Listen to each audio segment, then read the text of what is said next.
Here's Brody Brazil. If you've got something to say, call it in.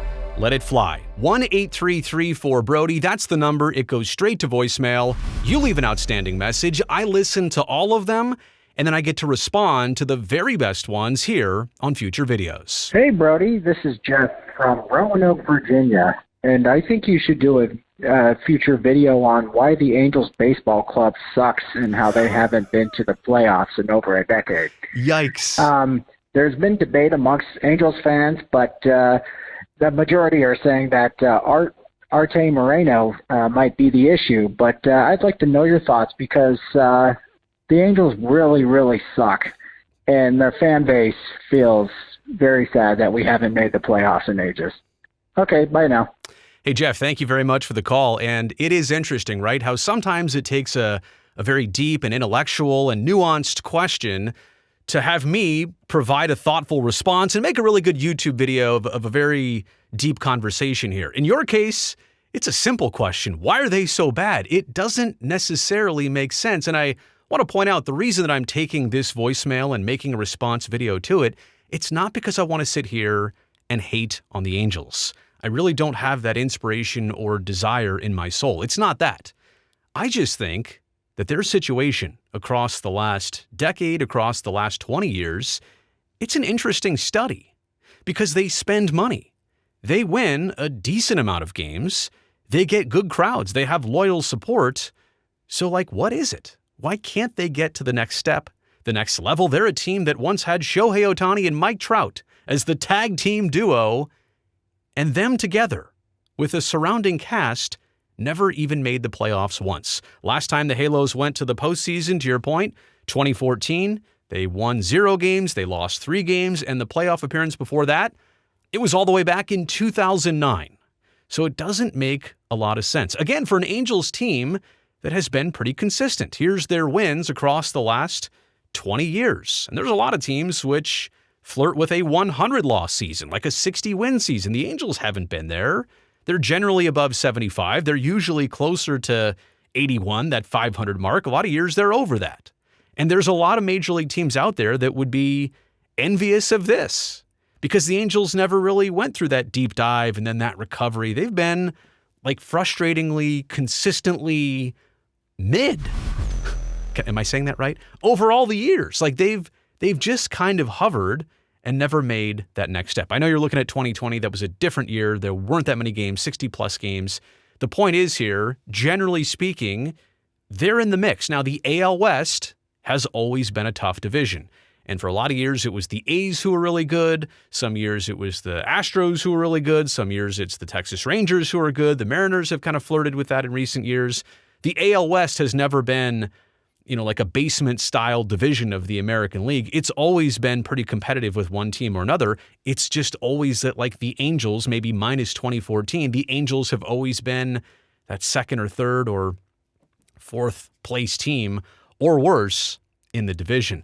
Let's also take a look at attendance. This is important too. You're running a business here, and oh my goodness, 37,500 consistently or above for so many years. Again, 2020 is the difference here, but even since then, attendance has come back. They've recovered. The team has not been as great since then, but it will probably go back to 37,500 pretty consistently.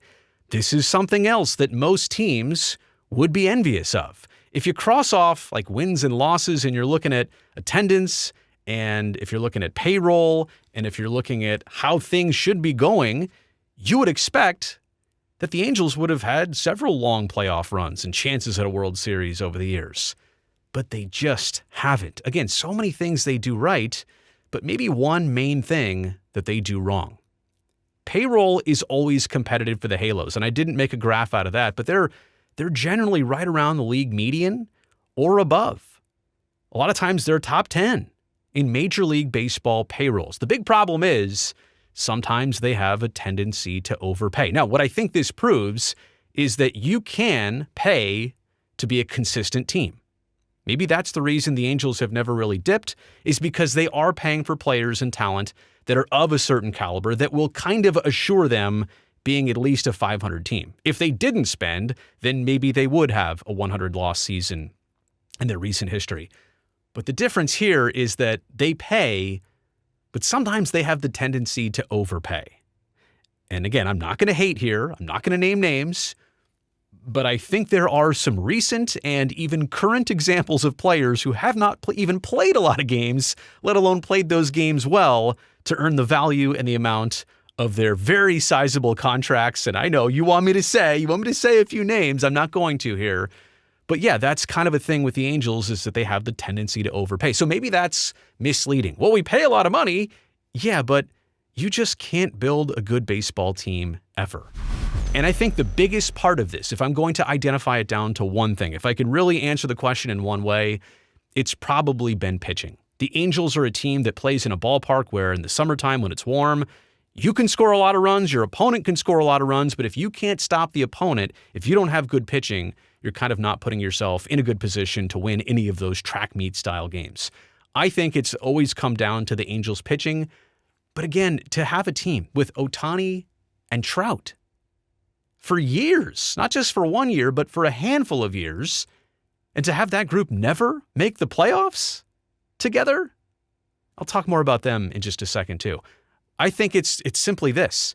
There's a difference, and the Angels are kind of an outlier here. A lot of teams spend a lot of money, but they identify the right talent. And you can take it to the top with Artie Moreno, but there's a lot of baseball operations people involved here too. They just have not ever been able to identify the right talent to take that team, that group, to the very next level. And I know you're talking about maybe the 2000s or their World Series appearance and win in 2002. It's not necessarily those years I'm talking about. Let's really just focus in here on the last 10 years. They just cannot put together a winning baseball team. And it is a tough division. And they did make the playoffs once, but you would think with the opportunity of wild cards and finding a way to win and being that second place team and having a really good season, they just have not been able to do it. Now, letting Ohtani walk and getting nothing out of his free agency, I think was a huge blunder. A lot of people just let that go. I guess they forgot because Ohtani goes on to sign that huge deferral contract with the Dodgers, so it kind of wipes away the Angels' mistake and just letting him go, like not trading him before the deadline. You could have got, in my opinion, trading Ohtani before his contract ended. Could you have got like a full team of prospects? Could you have got 9 players in return for Shohei Ohtani? Could you have pulled off a 9-for-1 deal?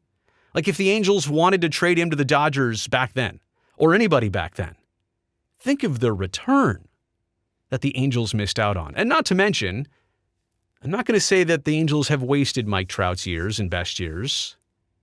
Did they kind of zap Mike Trout's best years, though? Like one of the most talented, versatile players who I know has suffered some really bad injuries and had to fight through a lot just to stay on the field and maybe hasn't been the same since he was in the 2010s. But like Mike Trout's going to have, just a handful of playoff games in his entire career? That is so unfortunate for baseball. Not just Angels fans, but for baseball. And then the team has just not had success in, they're keeping the stadium, which I applaud, and not really threatening to go anywhere necessarily right now, but they've been trying to buy the land that the ballpark is on. I think their rent is like $1 a year, and they just extended that. They changed the name away from Anaheim. They don't want to be the California Angels. They're kind of fabricating Los Angeles into their name, but they want to buy the land for cheap. They want to do a ballpark village. They want to renovate. So it seems more like a business deal and a transaction than it does, maybe trying to win baseball games. But again, they spend and they get a lot of the right players and they have fan support. They just cannot find the next step. It really comes down to this. You can spend a lot of money, and that, like I said, it guarantees you being in that mix, but it doesn't guarantee that you'll actually take the next steps. That's why baseball is baseball. It's played on a field. It's not played at a bank. So let me know what you think about all this in the comments section below. Hopefully I didn't make it too personal there. Again, this is not hating. This is more the fact that the Angels are just really interesting. They are kind of an outlier. And a lot of teams, I would love if the Pittsburgh Pirates spent like the Angels do. If the Athletics over the years had spent like the Angels do. If the Rockies had spent like the Angels do, those teams can at least identify some talent, make the most with what they have. The Angels kind of seem to do the opposite. They make the least with what they have. Thumbs up down below helps me, the video, and the channel. Don't forget to hit that subscribe button. I would love to see you back here next time.